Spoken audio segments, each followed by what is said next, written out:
Hey everyone, welcome back to the channel. In today's video, I'll show you how to use ChatGPT to build a simple website. Let's get started. Step 1. Tell ChatGPT what you need. Type, create an HTML and CSS code for a personal portfolio website with a homepage, about, section, and contact form. You can customize it with your style and colors.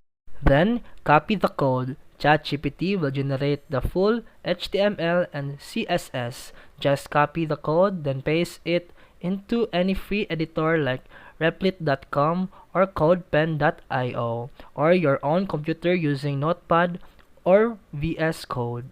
Then customize it. If you want to change images, fonts, or layout, just tell ChatGPT. Like for example, make it mobile friendly or add a photo gallery and it will update the code for you. To make it live, use a free host like Netlify, GitHub Pages, or Replit.